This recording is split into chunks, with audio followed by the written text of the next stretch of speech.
तो 1 जुलाई 2024 से भारत के क्रिमिनल जस्टिस सिस्टम में एक बहुत बड़ा बदलाव आया है।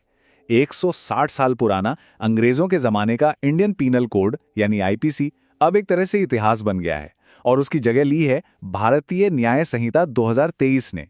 तो चलिए समझते हैं कि ये नया कानून है क्या और ये अपने साथ क्या-क्या बड़े बदलाव लेकर आया है। देखिए, ये सिर्फ कोई कानूनी संशोधन नहीं है, ये तो पूरी की पूरी कानूनी व्यवस्था का बदलना है। 1860 का आईपीसी, जो हमें औपनिवेशिक भारत से विरासत में मिला था, अब पूरी तरह से भारतीय न्याय संहिता यानी बीएनएस से बदल दिया गया है। ये भारत की कानूनी पहचान में एक नए दौर की शुरुआत है। इस कानूनी सफर में दो तारीखें बहुत अहम हैं। एक 25 दिसंबर 2023 जब इसे राष्ट्रपति की मंजूरी मिली और दूसरी 1 जुलाई 2024 जब यह कानून पूरे देश में लागू हो गया। ये तारीखें इस ऐतिहासिक बदलाव की कहानी बताती हैं।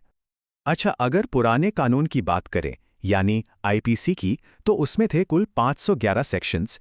ये काफी बड़ा और एक विशाल कानूनी दस्तावेज था। अब नए भारतीय न्याय संहिता में सेक्शंस की संख्या घटकर 358 हो गई है। लेकिन मजे की बात यह है कि संख्या कम होने के बावजूद इसमें 21 नए अपराधों को जोड़ा गया है। मतलब कानून को सिर्फ छोटा नहीं किया गया है, बल्कि उसे आज के जमाने के हिसाब से ज्यादा प्रासंगिक और आधुनिक बनाया गया है।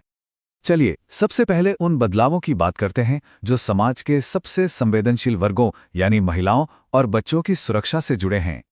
इस कानून में कुछ बहुत ही प्रगतिशील बदलाव हैं जो आज के समाज की जरूरतों को दिखाते हैं।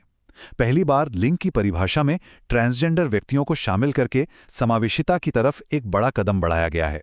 दूसरा, गैंग रेप के मामलों में पीड़िता की आयु सीमा 16 से बढ़ाकर 18 साल कर दी गई है। और तीसरा, धोखे से बनाए गए यौन संबंधों को एक विशिष्ट अपराध का दर्जा दिया गया है, जो एक बहुत जरूरी सुरक्षा कवच है। और इसी दिशा में सेक्शन 69 एक बहुत मजबूत प्रावधान है। ये उन मामलों को देखता है जहां कोई अपनी पहचान छिपाकर या शादी का झूठा वादा करके यौन संबंध बनाता है। अब इसे रेप से अलग एक खास तरह का अपराध माना गया है, जिसमें 10 साल तक की सजा हो सकती है।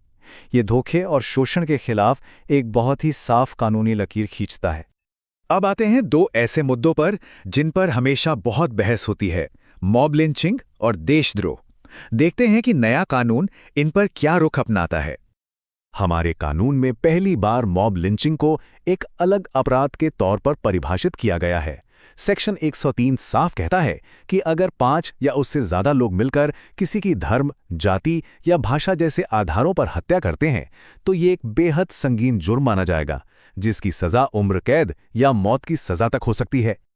यहां एक बहुत बड़ा वैचारिक बदलाव देखने को मिलता है। आईपीसी का जो विवादित सेक्शन 124A था यानी राजद्रोह, उसे अब खत्म कर दिया गया है। इसकी जगह बीएनएस में है सेक्शन 152, जो विध्वंसक गतिविधियों पर फोकस करता है।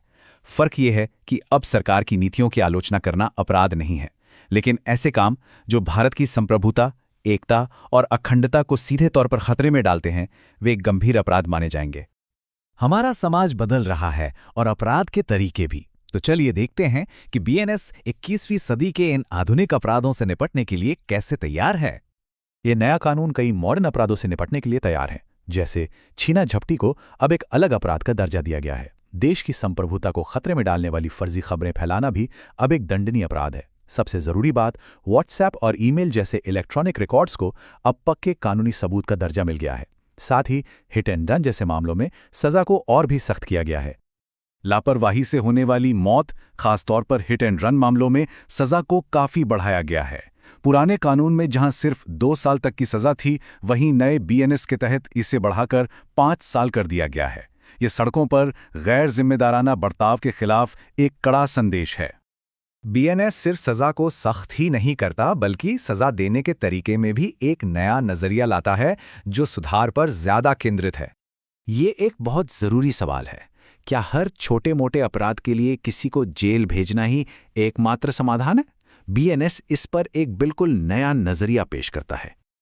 और बीएनएस इसका जवाब एक नए नजरिए से देता है, सामुदायिक सेवा। भारतीय कानून के इतिहास में पहली बार छोटे मोटे अपराधों के लिए सजा के तौर पर सामुदायिक सेवा को शामिल किया गया है। इसका मकसद सिर्फ दंड देना नहीं है, बल्कि अपराधी को समाज से जोड़कर उसे सुधरने का एक मौका देना है।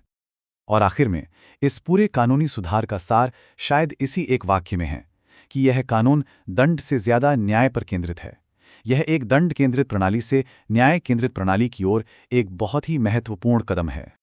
तो इस पूरे विश्लेषण के बाद सवाल ये उठता है, इन सभी बदलावों में से कौन सा ऐसा बदलाव है जो भारत के भविष्य पर सबसे गहरा असर डालेगा? क्या वो महिलाओं की बढ़ी हुई सुरक्षा है, राजद्रोह कानून का हटना, या फिर सामुदायिक सेवा जैसी सुधारवादी सोच की शुरुआत? ये एक ऐसा सवाल है जिस पर हम सभी को सोचना चाहिए।